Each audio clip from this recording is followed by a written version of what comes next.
They say family is forever. But what happens when the very child you raised turns you into a stranger in your own home? On Christmas night, as the candles flickered and the turkey cooled, my daughter stood up, lifted her glass of wine, and threw it straight into my face, in front of the grandchildren, in front of the neighbors.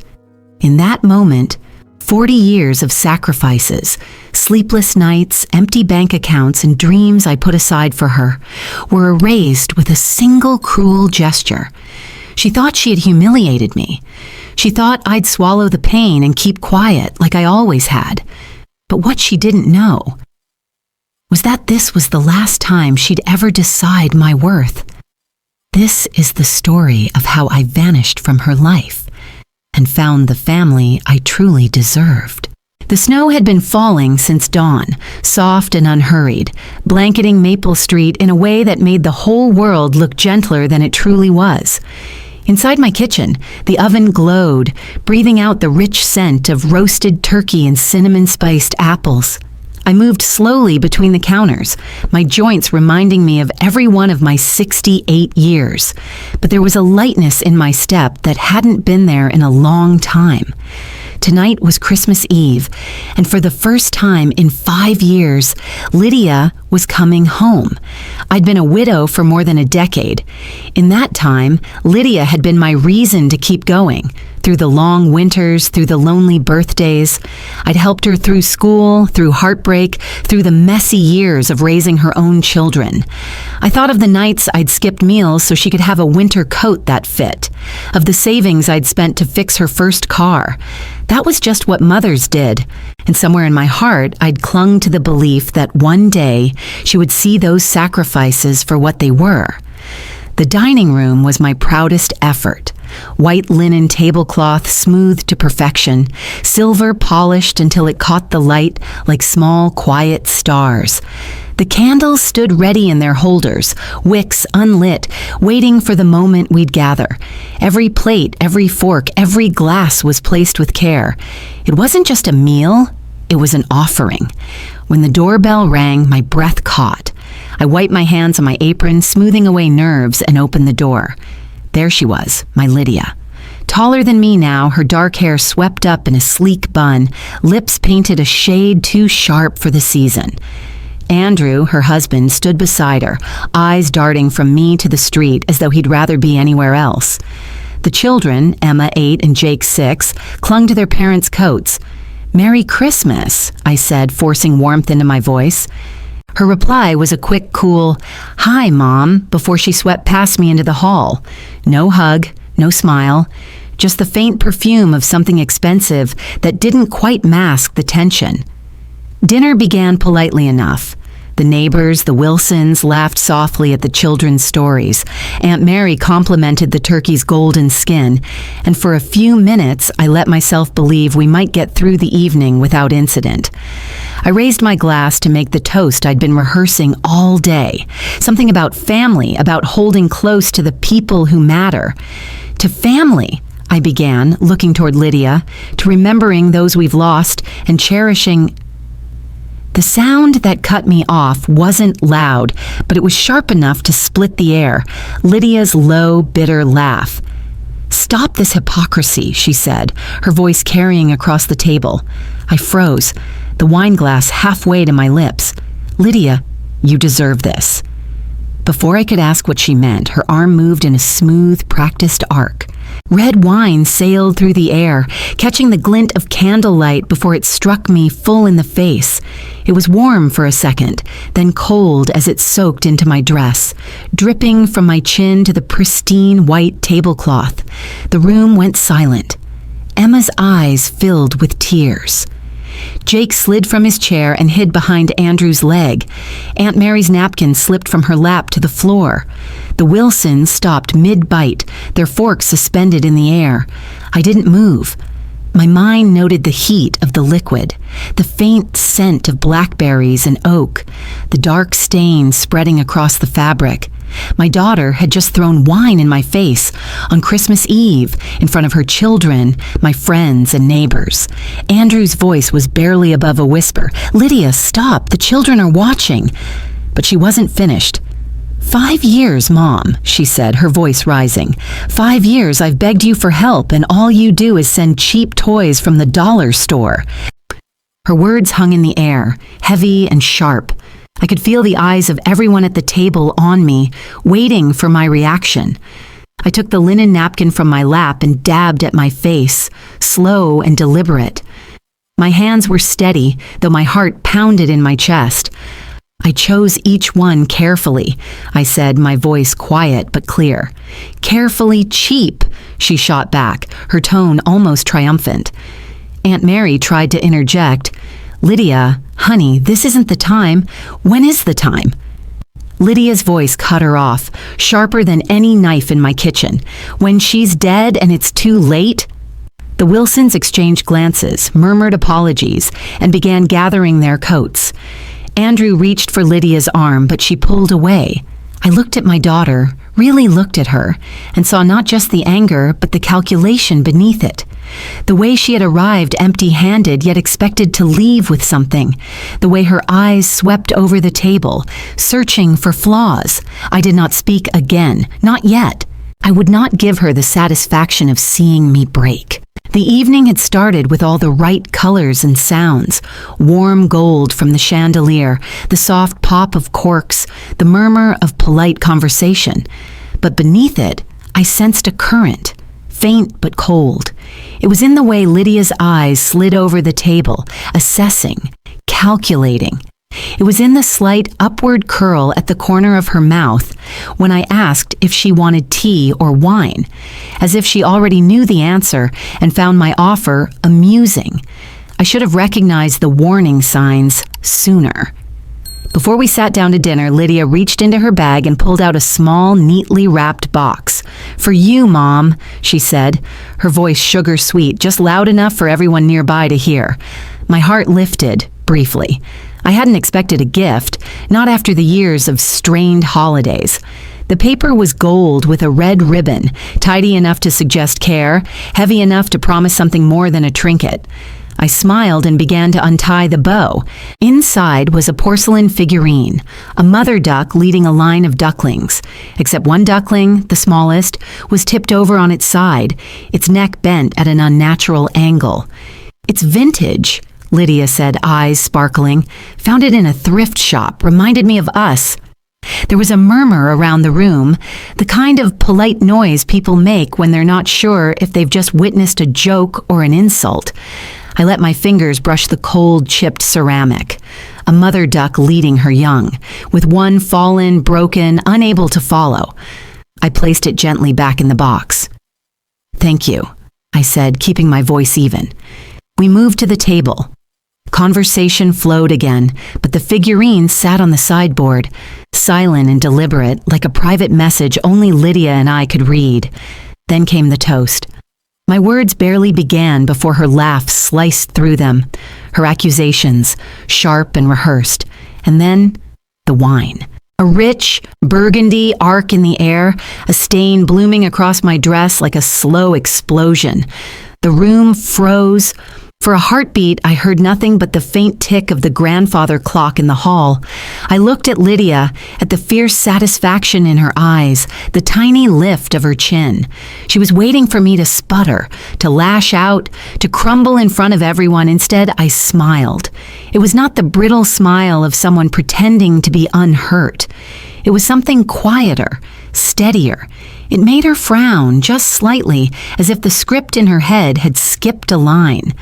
I lifted my napkin and dabbed at the wine without looking away from her. "A bold choice," I said softly, not to the room, but to her alone. Around us, chairs scraped back. The Wilsons excused themselves. Aunt Mary tried to shepherd the children into the living room. Andrew hovered, unsure whether to intervene or retreat. Lydia crossed her arms. "You think this is funny?" "No," I said, still calm. "I think it's telling." Her frown deepened. "You never take responsibility. That's the problem." I stood slowly, the wine cooling against my skin, the smell seeping into the fabric. I reached for my water glass, took a slow sip, and set it down with care. "Dinner's getting cold," I said, as if nothing had happened. That unsettled her more than anger would have. She glanced at Andrew, but he avoided her eyes. The rest of the meal was a formality, eaten in tense silence by the few who stayed. I did not speak unless spoken to. Lydia's words bounced against the walls but found no place to land. When the last plate was cleared, I went to the hallway mirror to check the stain. The wine had spread into the fabric in jagged shapes, darker at the center, feathering out at the edges. It looked, I thought, like a map of everything between us, fractured, bleeding outward, impossible to reverse. I traced the outline with my fingertip, and for the first time that night, I allowed myself to feel the weight of it. Not just the wine, not just the humiliation, the end. This was the last Christmas we would spend under the same roof. The red stain was no accident of fabric and liquid. It was a mark, a boundary line, a full stop at the end of a chapter I should have closed years ago. And as I looked at it, I felt not sadness, but clarity. The voices from the dining room had thinned to almost nothing. Somewhere in the kitchen, the last of the dishes clinked against porcelain as Aunt Mary tried to restore some order. The smell of turkey still lingered, but it no longer carried the warmth of celebration. It was just food now, growing cold. I sat back down at the table, staring at the half-empty glass in front of me, my mind slipping into a different place. Years ago, when Lydia's laughter had been a sound that could fill a house, she had been a child who asked endless questions, who insisted on bedtime stories even when she could already read them herself. I remembered carrying her through winter snowdrifts when her boots leaked, giving her my gloves when hers went missing. Back then, I thought that kind of love was unshakable. The woman standing before me tonight was not that little girl. Lydia's voice cut through my thoughts like a blade. You've been sitting in that big house for years, hoarding every penny while we struggle. I'm drowning in credit card debt. And you, what? Buy yourself more china to show off? Her words were loud enough for the children in the next room to hear. I could imagine Emma's wide eyes, Jake's small hands covering his ears. You think I don't remember? She pressed on. Last spring when we needed help with the cards, $18,000, Mom, and you said, learn to budget better. Do you know what that felt like? To be told your own mother won't help you? The Wilsons exchanged an awkward glance and began gathering their things. We should probably get going, Mrs. Wilson murmured, avoiding my gaze. Her husband gave me a small, apologetic nod before shepherding her toward the front door. Aunt Mary appeared in the doorway, her hand on Emma's shoulder. Sweetheart, why don't you and Jake come with me for a little while? No, Lydia snapped. They're fine here. They're not, Aunt Mary said, her tone firm. They don't need to see this. While they spoke, I studied my daughter's face. There was anger there, yes, but also a flicker of something else. Not desperation exactly, but the awareness that this scene was being witnessed, that each word she spoke would have an audience to remember it. As Aunt Mary led the children toward the hall, Lydia turned back to me, her eyes narrowing. And the roof repairs. $12,000. We begged you and you told us to go to the bank instead. What kind of mother says that? I kept my voice level. One who knows the bank would give better terms than I could. She laughed bitterly. Better terms? You mean less money for you to lose. Admit it, Mom. You've been keeping every dime of Dad's life insurance for yourself. That's why the kids get cheap toys and we get excuses. Andrew shifted uncomfortably, his hand brushing her arm. Lydia, she shook him off. No, she needs to hear it. She's been playing the grieving widow for years while sitting on a fortune. Meanwhile, we can't even afford tutoring for Jake. That's not true, I said quietly. I told you I would pay for the tutoring directly. I even called 3 services. You never followed up. That's because we were looking at other options, she said quickly, but the edge in her voice betrayed her. Andrew tried again. Lydia, this isn't helping. Let's go. She ignored him. Other options that didn't involve handing control over to you. By now, the Wilsons were gone, the door clicking shut behind them. The dining room felt larger, emptier. The warmth that had filled it earlier in the evening was gone, replaced by a stillness that pressed against my skin. Lydia stood there, daring me to answer, to take the bait. I didn't. Instead, I rose from my chair, my movements measured, and began clearing plates from the table. She made a sound, a laugh, maybe, or a scoff, but I didn't look up. The clatter of porcelain on porcelain was my only reply. Aunt Mary's voice drifted in from the hall as she helped the children with their coats. "Say goodbye to Grandpa." Emma's small voice replied, "I don't want to." Neither did I. I stacked the plates in my hands, the porcelain cool against my fingers, and carried them into the kitchen. The hum of the refrigerator and the faint hiss from the oven were the only sounds, until a murmur rose from the front porch. Through the lace curtains above the sink, I caught sight of the Wilsons, standing with Mrs. Kearney from across the street. They spoke in low voices, glancing toward the house. I couldn't hear every word, but certain phrases reached me. Borrowed from half the street? Never paid back. Sold it years ago, didn't she? The last one made my stomach tighten. I knew exactly what they were referring to. The antique gold pocket watch that had belonged to Thomas, my late husband. It had been passed down from his grandfather, engraved with initials worn smooth by generations. 3 years ago, it vanished from my study. Lydia swore she hadn't seen it. I told everyone it was misplaced. But I'd found out the truth. How she'd sold it to a private dealer in another town for quick cash. The shop owner had been apologetic when he realized what it was, but the watch was already gone. He described the woman who'd sold it, and there was no mistaking her. I never confronted her. Not because I didn't want to, but because I couldn't bear the look on Andrew's face, or the questions from Emma and Jake if they ever learned. Protecting her image felt at the time like protecting what little was left of our family. Now, watching the neighbors exchange knowing looks, I wondered if that choice had been nothing more than postponing the inevitable. Back in the dining room, Lydia was leaning against the table, arms crossed, her tone dripping with disdain. "You know they're all talking about you, right? About how you sit in this house alone, guarding your little treasures while your family suffers?" I set the plates down on the sideboard, my back straight. "They might be talking about more than that," I said evenly, her eyes narrowed. "What's that supposed to mean?" For a moment, I almost told her, almost let the truth spill out, about the watch, about the neighbors she'd borrowed from, about the promises she'd made and broken. The words hovered at the edge of my tongue, sharp and ready. But then I saw Emma in the hallway peeking around Aunt Mary's skirt, her small hand gripping the fabric. Jake stood just behind her, his expression a mirror of confusion and worry. The room seemed to hold its breath. I could shatter her image in an instant. I could strip away the last layer of dignity she had before her children, before the neighbors.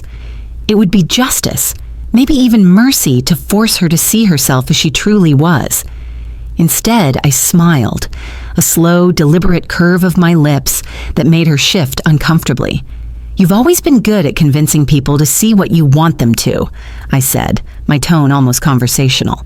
"It's a skill." She frowned, searching my face for the meaning beneath my words. Andrew cleared his throat. "We should probably get going." Lydia ignored him, her attention locked on me. "You think you're clever, don't you?" "I think," I said, meeting her gaze steadily, "that there's more than one way to protect a family." Aunt Mary stepped forward then, firm as a judge. "Come on, kids, let's go." She guided Emma and Jake toward the door, her jaw set. Lydia followed them with her eyes, then looked back at me. I held her stare, letting her see nothing but calm calculation. No anger, no hurt, just the quiet certainty of someone who knew more than she would ever say aloud. As the front door closed behind them, the house settled into stillness again. I returned to the table, picking up my untouched wine glass. The red liquid caught the candlelight, reminding me of the stain spreading across my dress. Deep, permanent, impossible to remove. The pocket watch was gone. So was the daughter I thought I had. But the truth? The truth was still mine to use whenever I chose. The morning after that disastrous Christmas dinner, the house felt cavernous. The echoes of raised voices and hurried footsteps seemed to linger in the corners, fading only when the soft tick of the grandfather clock reclaimed its place as the loudest sound. I stood at the kitchen window with a cup of tea, watching frost bloom across the edges of the glass. Lydia had not called, and I had no intention of calling her. For the first time in decades, there was no safety net of, "We'll talk later." This was the later, and I was done talking. I took her number out of my phone, deleted the thread of unanswered messages from months ago, even removed her email from my contact list. It felt final, but necessary.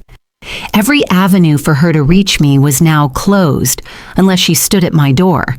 And if she did, I wasn't sure I'd open it. The days that followed moved slowly, like a record playing on the wrong speed. The mail still came.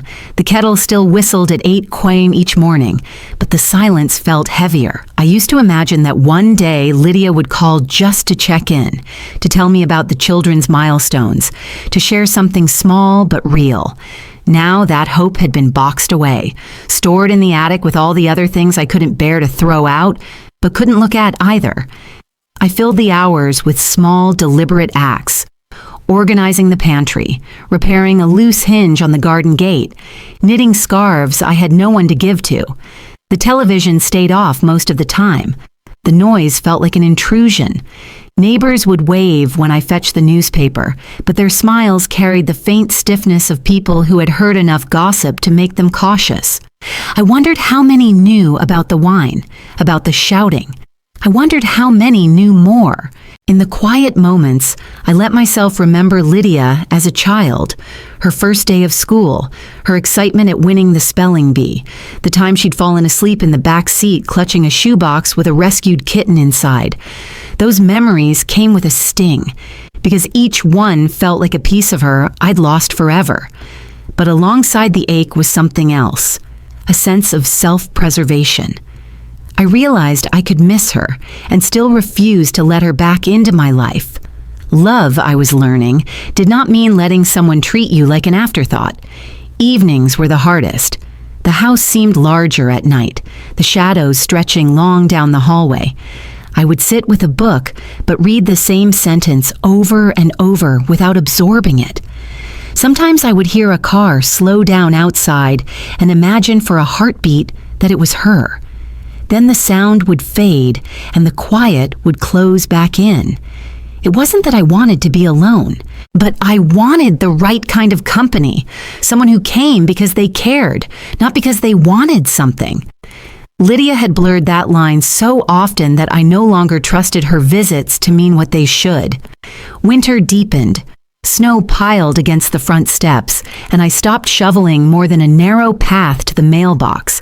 No guests meant no need for a tidy walkway.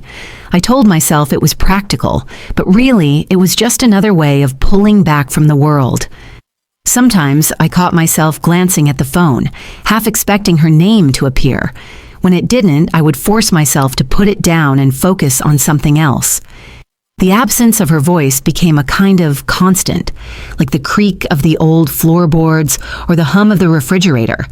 There was grief in that absence, yes, but there was also dignity. And for now, dignity was enough. The envelope was plain. No return address, no markings beyond my name in a neat, unfamiliar hand. It arrived on a Tuesday morning with the rest of the mail, sandwiched between a grocery flyer and a heating bill. I almost didn't open it, but something about the weight of the paper felt deliberate. Inside was a single sheet, typed, unsigned. "Be careful. She's asking questions about your will. Don't let her near your accounts." My breath caught in my throat. I read it twice, then a third time. There was no name, no clue as to who had sent it, but I didn't need one to know exactly who she was. Lydia. The letter shook something loose inside me, not just anger, but a deep, tired sadness. It had been weeks since we'd spoken, and in that time I had imagined 100 scenarios for how we might one day reconnect. Not one of them involved her scheming over my assets. I folded the letter carefully and placed it in the drawer of my writing desk. That afternoon, I went out for the first time in days. Snow had melted into gray slush along the curbs, and the air smelled faintly of chimney smoke. My destination was the small cafe on Main Street, where the smell of coffee had a way of softening the sharp edges of the day. I had just ordered my tea when I heard my name. Evelyn May Harper. I turned to see a man with silver hair and a warm, weathered smile. "Michael Turner," he said, extending his hand. It took me a moment, but then recognition bloomed. Michael had been one of Thomas's oldest friends. I hadn't seen him in over a decade. We sat together, swapping pieces of the years we'd missed. He told me about his grandchildren. I told him about my garden. Then, without realizing, he handed me something I hadn't expected at all. "I ran into your daughter a few months back," he said. "She mentioned you weren't doing well, health-wise, and that she was trying to gather funds to make sure you'd be taken care of." The words landed heavy. "She said that?" Michael nodded. "I didn't know what to believe, but she seemed convincing. Even asked if I could loan her something until she sorted things out with your estate." I kept my expression neutral, though my pulse was quickening. "Did you?" "No," he said, shaking his head. "But I know she's been asking around, not just me." The conversation drifted elsewhere after that, but I barely heard him. Every detail from the letter now carried more weight. Lydia wasn't just angry. She was maneuvering, laying a foundation for something larger. When I got home, I made tea, but didn't drink it. Instead, I took out a notebook from the bottom drawer of my desk and opened it to a fresh page. At the top, I wrote, "Lydia, financial activity, statements from others." It wasn't anger driving me anymore. It was clarity. I started with what I knew: dates, amounts, moments when she'd asked for money and the reasons she gave. Then I added what I'd overheard from neighbors, what Michael had told me, and the one undeniable fact: she had sold her father's watch. Each piece went into the notebook like a puzzle tile. Alone, they might not mean much. Together, they could paint a picture strong enough to hold up under scrutiny. The act of writing calmed me, but it also hardened my resolve. In the days that followed, I listened more closely. At the grocery store, I caught snippets of conversation. Mrs. Kearney telling the clerk that Evelyn's poor health was such a shame, and that at least Lydia is trying to take care of her. Lies planted like seeds. One afternoon, I deliberately stopped by the bank, not for any urgent business, but to see who might be watching. Sure enough, the teller mentioned in passing that my daughter had been in a few times, asking questions about how joint accounts work. I smiled politely, thanked her, and left. But inside, something cold and steady was building. I didn't rush. This wasn't the kind of thing you could confront in the heat of the moment. No, this required patience. Lydia had been moving her pieces quietly, perhaps thinking I was too isolated, too sentimental to notice. She didn't realize I had begun my own game. Each night I would add to the notebook. Phone calls I remembered, things she'd said in passing, odd moments when she'd been overly interested in my paperwork. I even began keeping my own financial documents in a locked box upstairs, one she wouldn't know about. It wasn't about paranoia, it was about control. The more I wrote, the more the sadness shifted. It was still there, but it was layered now with something sharper, a kind of strategic awareness I hadn't felt in years. I realized I could feel both grief for the daughter I'd lost and readiness to protect myself from the woman she had become. One night, as I closed the notebook, I glanced out the window. Snow was falling again, soft and steady. The streetlight caught the flakes in a halo of pale gold. It reminded me of the way the dining room had looked that Christmas night. Warm light, sharp edges, and something in the air I couldn't quite name. But now I could name it. It was the knowledge that a line had been crossed and that there was no going back. The difference was, this time I wouldn't be standing still when it happened again. It began with something so small I almost missed it. On a gray Thursday afternoon, I stopped by the community center to drop off a bag of scarves I'd knitted over the winter.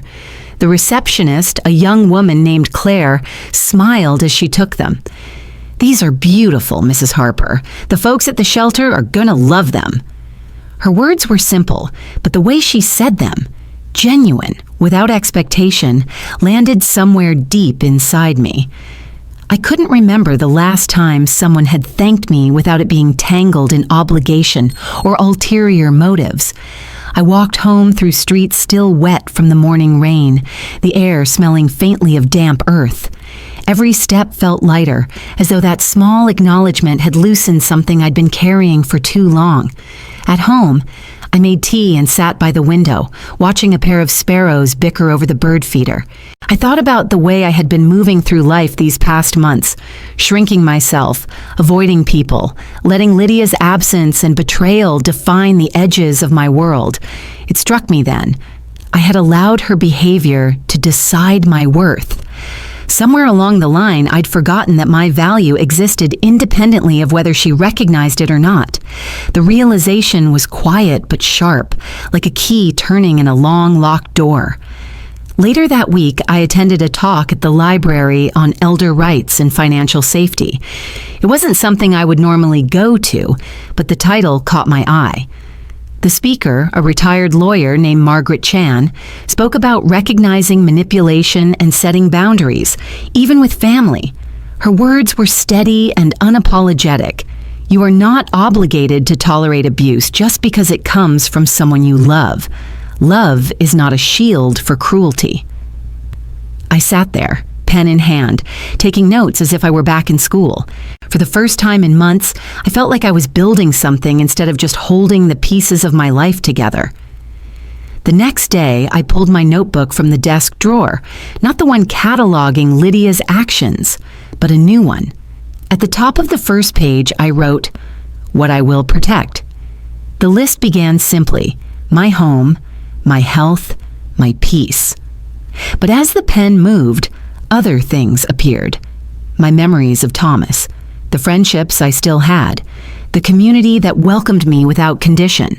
I realized that while Lydia had taken up so much space in my mind, there were entire areas of my life she had no claim on, and I wanted to nurture those. Small changes followed. I said yes when Claire invited me to join the knitting group at the community center. I called Michael Turner and asked if he'd like to meet for coffee again. I even started a small herb garden in the kitchen window, something Thomas and I had always talked about but never quite got around to. Each choice felt like reclaiming a square of ground that had been ceded to grief. One Saturday, while browsing the shelves at the used bookstore, I found an old engineering textbook.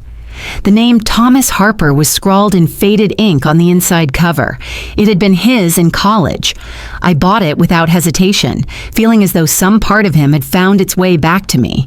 That night, as I flipped through the pages, I realized the truth. Lydia could not take everything. She could take trust, yes, and she had. She could take heirlooms and twist the truth until people saw me through her lens. But she could not take my history, or the quiet joys that belonged only to me.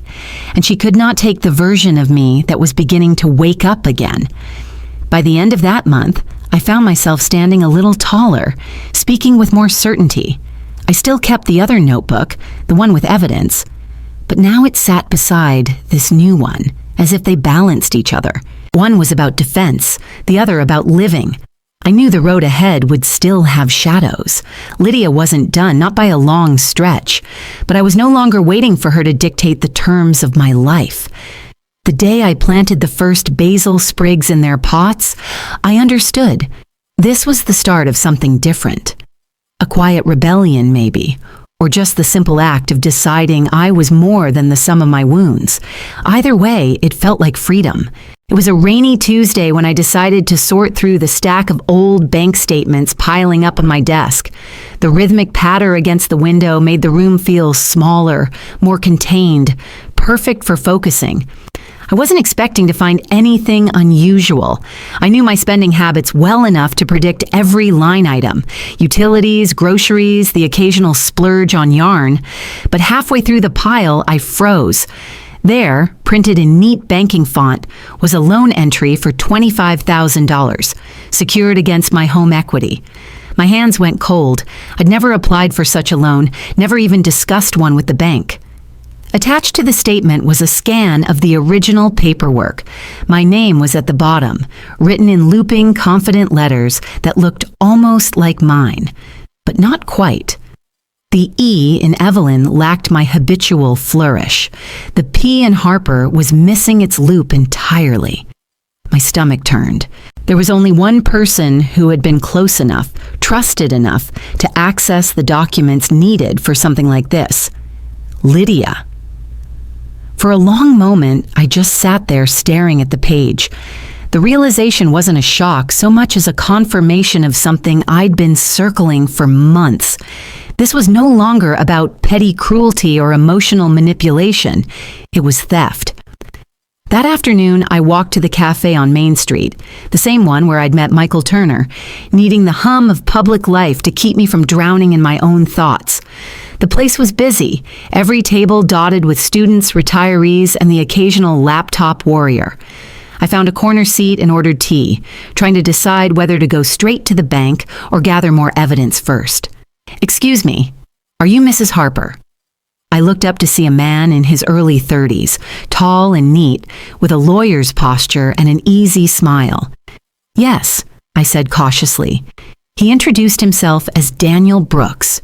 "You might not remember me, but years ago, you helped my mother. She worked at the post office, and you stood up for her when she was wrongly accused of losing a customer's package. I've never forgotten that." I did remember, vaguely. His mother had been kind, and I'd simply told the truth when asked about her record. It hadn't seemed like much at the time.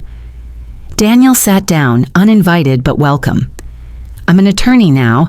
I specialize in elder law and fraud cases. When I saw you here, I thought, well, maybe this is forward, but if you ever need advice, please call me." He slid a crisp business card across the table. I studied it, feeling an almost electric thread of timing run through the moment.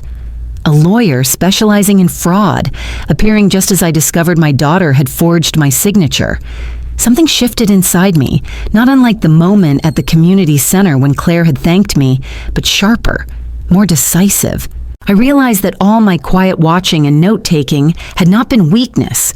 It had been preparation. Imposing silence could be its own kind of strength, especially when paired with the right allies. I told Daniel in careful, measured sentences that I might take him up on his offer. I didn't tell him everything, not yet, but I saw in his eyes that he understood more than I said aloud. As we parted, I slipped his card into my wallet next to the letter warning me about Lydia's questions. Together, they felt like pieces of armor. Walking home in the light rain, I replayed the events in my head.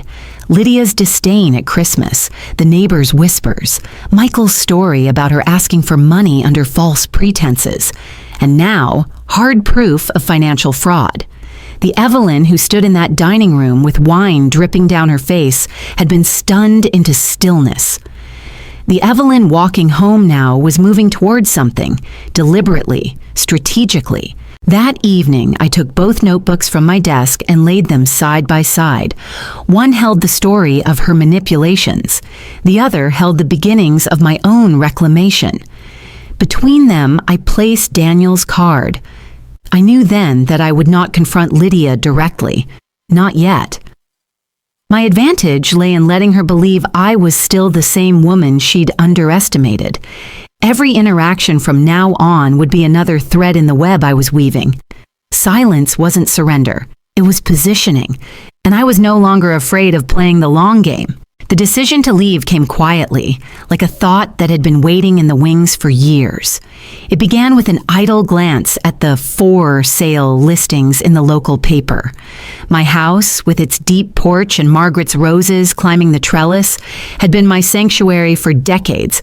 But lately, it felt less like a home and more like a stage where too many bitter scenes had played out. Every corner whispered of arguments, of slammed doors, of the Christmas night that had changed everything. Selling it wasn't an act of loss, it was an act of reclamation. I contacted a discreet real estate agent who handled private sales for clients wanting to move without fanfare. Her name was June, and she had the sort of calm, capable presence that made me feel like the plan was already halfway done. We walked through the house together, her noting details, me quietly saying goodbye to each room. The kitchen where Thomas and I had burned our first Thanksgiving turkey. The hallway where Lydia had taken her first wobbly steps. The living room that had been filled with laughter, and later, with silence. Within 3 weeks, a buyer had made an offer, one generous enough to allow me to pay off the forged loan, secure a comfortable nest egg, and still have enough to start over. I didn't tell Lydia. She would find out eventually, but by then, I'd be gone. I chose a town 2 hours away, far enough that unplanned visits would be unlikely, but close enough for the occasional trip back if I wanted it. The new place was smaller, a tidy cottage with a white fence and a garden that begged for tending. More importantly, it was anonymous. No neighbors who knew my history, no whispers of family drama trailing behind me. The day I handed over my old house keys, I felt lighter than I had in years. Unpacking in the cottage was an exercise in choosing what to keep, not just in possessions, but in identity. I brought only what had real meaning. Thomas's books, my knitting supplies, the photographs that still made me smile. The rest I let go of. The idea for the flower shop came unexpectedly. I'd been walking through the small downtown area when I noticed a vacant storefront with big windows that flooded the interior with light. The sign in the window read, "For lease, inquire within." Inside, the air smelled faintly of dust and possibility. The wooden floors were scuffed, but sturdy. The walls plain enough to take any color I chose. I stood there imagining buckets of fresh blooms, sunlight warming petals, the quiet satisfaction of arranging something beautiful. Within a month, Harper's Blooms opened its doors. The first customers trickled in, locals curious about the new shop. Some came for single stems, others for grand arrangements. I learned their names, their preferences, the little stories they offered in exchange for a handful of tulips or a spray of daisies. There was a rhythm to it I hadn't realized I craved. The early morning deliveries from the wholesaler, the hum of conversation as people browsed, the soft rustle of leaves as I wrapped bouquets in brown paper. In those moments, I was not the woman whose daughter had betrayed her, or the widow who lived alone. I was simply Evelyn, the florist who remembered that Mrs. Grant liked lilies for her anniversary, and that young Sam saved his pocket money for roses to give his mother. Each evening, I walked the short distance from the shop to my cottage, the scent of flowers lingering on my hands. I would brew tea, open the windows to let in the evening air, and truly feel, that I had built something that was mine alone. Daniel Brooks called once just to check in. I told him I was settling well, that I hadn't heard from Lydia in months, and that I preferred it that way. He didn't press, but I could hear the unspoken promise in his voice. If she ever crossed another line, he'd be ready. I still kept the notebooks. The one with evidence sat quietly in the desk drawer, updated whenever a stray piece of information reached me. The other, my what I will protect list, grew longer. It now included my shop, my piece, and the new friends who stopped by just to share a cup of coffee among the flowers. I hadn't vanished. I had transformed. And the quiet of my new life wasn't an absence. It was a choice. The moving van was scheduled for the next morning. Boxes lined my hallway like silent witnesses to the life I was leaving behind. I was labeling the last stack, kitchen, fragile, when the doorbell rang. Through the frosted glass, I saw her silhouette. Even after months apart, I recognized the tilt of her head, the impatient shift of weight from one foot to the other. Lydia. I took a steadying breath before opening the door. "Mom," she said softly, almost too softly. Her voice was wrapped in the kind of sweetness she used to employ when she wanted something as a teenager. "Can I come in?" Against my better judgment, I stepped aside. She entered, her eyes sweeping over the packed boxes. "So it's true. You're really leaving." "Yes," I replied, my tone neutral. "It's time for a change." She sat at the edge of the sofa, hands clasped, face arranged in a careful mask of remorse. "I've been thinking a lot about what happened. Christmas. Everything. I'm sorry." The words were hesitant, as though she'd rehearsed them in front of a mirror. I studied her for a moment, then walked to the side table where my phone was charging. I tapped the voice memo app, hit record, and placed it discreetly in my apron pocket. "What are you sorry for, exactly?" I asked, keeping my voice calm. "For losing my temper, for saying things I shouldn't have." She avoided my gaze, focusing instead on a box labeled Office Files. "You know, moving is expensive. I just hope you're making smart choices with everything you have." There it was, the shift from apology to inquiry. I could almost see the calculation in her eyes, the way she was steering the conversation toward finances. "I'm making the choices that work for me," I said, letting a small smile curve my lips. "But tell me, how have things been for you lately?" She hesitated, then launched into a tale of mounting bills, late notices, and how unfair it was that her own mother wouldn't help when she had so much. Her voice grew sharper with each sentence, the softness from her arrival fading away like fog in sunlight. I nodded, murmured here and there, never revealing more than I intended. All the while, the phone in my pocket captured every word, her mention of debts, her probing about property, even the pointed remark, "If you sell this house, you'll have a lot of cash on hand, right?" After 20 minutes, she stood. "Well, I guess you've made up your mind. I just thought, maybe you'd want to help your own daughter before running off to some new life." "I wish you well, Lydia," I said, meeting her eyes. Truly. When the door closed behind her, I exhaled slowly, the tension draining from my shoulders. The recording was clear, her tone and intent unmistakable. It wasn't just insurance, it was confirmation. That evening, I walked over to the corner cafe near my soon-to-be new home. The place was bright and bustling, the air thick with the scent of coffee and fresh pastries. "Evelyn! You made it!" called Marla, my neighbor from across the street. She was in her 50s with silver-streaked hair and a laugh that could fill a room. Beside her was Jim, who ran the hardware store, and his partner, Tessa, who organized the local book club. They waved me over, clearing a spot at their table.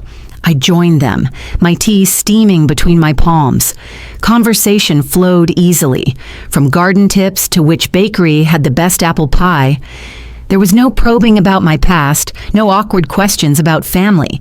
They treated me like someone worth knowing simply for who I was now. At one point, Marla leaned in. "You know, we were thinking of starting a little neighborhood tradition.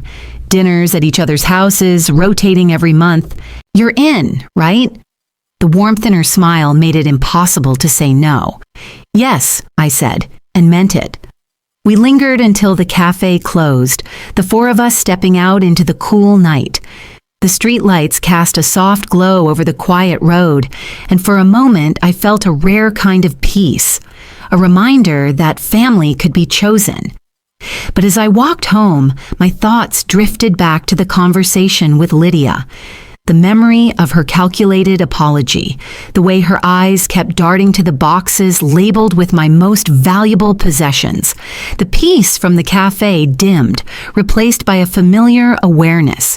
She would not give up easily. Back in my kitchen, I transferred the voice memo to my secure drive, labeling it with the date and a brief note. Lydia attempted financial inquiry under guise of apology. I made 2 backups, one on an encrypted USB, the other sent to Daniel Brooks with a short message. For the file. I stood at the window, watching the shadows stretch across the yard. Somewhere in the quiet of the night, the tension and the peace coexisted, rising and falling like the tide. I let it wash over me, knowing both were part of the life I'd chosen. Tomorrow, I would leave this house behind. I would open my flower shop, tend my garden, and welcome neighbors into my home. But I would also keep my guard, not out of fear, but out of the clarity hard-won from years of misplaced trust. In this new chapter, joy and vigilance would walk hand in hand. The first sign that Lydia had truly lost me came not from a phone call or a letter, but from silence. Weeks turned into months, and there were no messages, no sudden knocks at my door, no perfunctory holiday cards. I had become a ghost in her life, by my own design. Somewhere, I imagined her pacing her kitchen, wondering how I had managed to disappear so completely.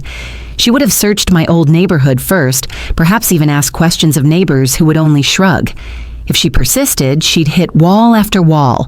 No forwarding address, no social media updates, no mutual friends willing to bridge the gap. But I wasn't hiding. I was simply living. In the soft light of early morning, I opened the doors of Harper's Blooms. The scent of fresh roses and eucalyptus drifted into the street, drawing in early shoppers. Marla stopped by on her way to work for her usual bundle of lavender. Jim came in to ask if I'd order sunflowers for Tessa's birthday. Each interaction was a thread, weaving a fabric of community around me that was warmer and stronger than anything I'd had in years. My days had a rhythm that felt like music, unhurried, harmonious. I'd walk to the market for fresh bread, tend the garden in back of the shop, and in the evenings, share dinner with friends. The loneliness that had once clung to me had dissolved, replaced by a quiet contentment. On Thursdays, I hosted bloom evenings in the shop, where anyone could drop by to arrange flowers over tea. We laughed, swapped recipes, and traded stories, some funny, some heartbreaking. There was no judgment, no whispered competition, just people choosing to be there. Occasionally, a thought of Lydia would drift through my mind like a leaf on water. I'd remember the little girl who once brought me wild daisies in a jam jar, her face lit with pride. Then the image would dissolve into the reality of the woman who had thrown wine in my face and measured my worth in dollars. I no longer felt the sharp sting of those memories. They were part of the past, like an old scar, visible if you looked closely, but painless to touch. One afternoon, as I was closing up the shop, a letter arrived. The handwriting was unfamiliar, but the return address caught my eye. A women's support group in a city several hours away. Inside was a short note. "Mrs. Harper, I met your daughter Lydia last month. She spoke about you. And I realized she doesn't know where you are or how to reach you. She said she regrets things, but I thought you should know she's been getting help for her financial and personal issues. I'm not asking you to contact her, only sharing in case you wanted to know." I read it twice, then set it on the counter. There was no surge of joy, no pang of longing, just a quiet acknowledgement. People change sometimes, or they don't. Either way, my happiness no longer hinged on her choices. That night, I sat in my garden under a sky scattered with stars. The crickets sang and the air smelled faintly of the lilies that had just bloomed. I thought of Thomas, of the years we'd built together, of the dreams we'd quietly let go of to raise our child.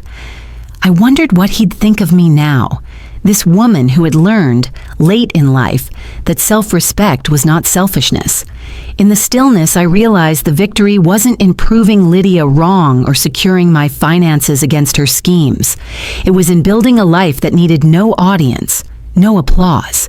A life where my worth was measured by joy, by kindness, given and received, by the steady pulse of peace that carried me from one day to the next. When the shop reopened the next morning, the first customer through the door was a little girl clutching 2 crumpled bills, her eyes wide as she asked for something pretty for her mother. I wrapped a single pink rose in tissue, tied it with ribbon, and handed it over. "That's for love," I told her. She grinned, clutching it to her chest as she skipped away. And just like that, I knew the life I had now was enough. more than enough. The annual Spring Flower Exhibition was the kind of event that drew crowds from across the state. Gardeners, florists, artists, and those simply chasing the beauty of petals and color. Harper's Blooms had been invited to contribute a display, a recognition I accepted with quiet pride. My table was set near the far end of the hall, a cascade of lilacs, tulips, and roses arranged like a living watercolor. It wasn't until the third day of the exhibition that I noticed the photography display near the entrance. Large black and white portraits lined the wall, each one featuring women from the community whose stories spoke of resilience. One image stopped me in my tracks. A candid shot of me in my garden, hair tucked back under a wide straw hat, holding a single bloom in my palm as though it were something fragile and priceless. The caption beneath read, "Evelyn May Harper, a testament to the strength of rebuilding." After personal trials, she chose joy and community, becoming an emblem of quiet courage for many. I hadn't known the local photographer had submitted my photo, but standing there, reading those words, I felt a strange warmth, one untainted by the need for validation. This was not a staged honor. It was a reflection of the life I'd built without seeking applause. The crowd shifted, and then I saw her, Lydia. She was standing at the entrance, eyes scanning the portraits. Her hair was shorter now, her clothes more subdued, but the rest of her was the same, the sharp jawline, the restless glance. She stopped in front of my picture, tilting her head as if she couldn't quite believe what she was seeing. I watched from a distance, half hidden by a display of orchids. Her lips parted slightly as she read the caption. Her fingers brushed the edge of the frame, and then she turned, looking over the crowd, searching. Our eyes met across the room. For a brief moment, time folded in on itself, collapsing years of pain and love and disappointment into that single exchange. There was a flicker, regret maybe, or longing in her expression. She took a tentative step forward, her mouth forming the start of my name. I didn't wait to hear it. Turning, I walked toward the far side of the hall, not hurried, not fleeing, just moving with the steady grace I had learned to cultivate. Behind me, I could hear the subtle shift in the crowd as she tried to follow, but the space between us filled quickly with bodies and voices, the living pulse of the exhibition. I reached the service door that led to the quiet garden behind the venue. The air outside was cooler, scented with wisteria and freshly cut grass. I stood there for a moment, letting the sounds of the hall fade into the background. I didn't need to look back to know she was somewhere inside, perhaps still staring at my portrait, perhaps wondering why I'd turned away. The answer was simple, though I would never give it to her directly. Some reunions don't heal. They reopen. I stepped into the sunlight, the weight of years slipping from my shoulders like a shawl I no longer needed. The garden ahead was filled with tulips in full bloom, each one reaching toward the light. I walked among them slowly, my fingers brushing their petals. Somewhere deep inside, I felt the quiet thrum of victory. Not the loud, gloating kind, but the kind that settles in your bones, the kind that says you survived, you rebuilt, and you didn't compromise yourself in the process. For a fleeting second, I thought of the little girl with wild daisies, the teenager slamming doors, the woman throwing wine in my face. I thought of the empty years and the cruel words, and then I let the thought drift away, carried off by the spring breeze. When I returned to my booth later, customers were waiting, smiling, asking about arrangements. I slipped back into the rhythm easily, my hands steady, my heart calm. That evening, as I locked up the shop, I glanced at the exhibition hall across the street. Through the glass doors, I could see the portraits still hanging, my own among them. The lights inside cast a soft glow, making the images seem almost alive. I imagined Lydia standing there again, maybe alone now, maybe replaying the moment our eyes met. I hoped she understood, not in anger, but in clarity, that I didn't need her to complete my life. The silence of the street felt like a seal, closing the chapter in a way no conversation ever could. Walking home under the canopy of budding trees, I realized I wasn't just free of her control. I was free of the need for her recognition. And in that freedom, there was a sweetness I hadn't known I was missing. A life lived well doesn't always need witnesses. But sometimes, when fate places one in the audience, it's enough to stand tall, turn away, and let them watch you go.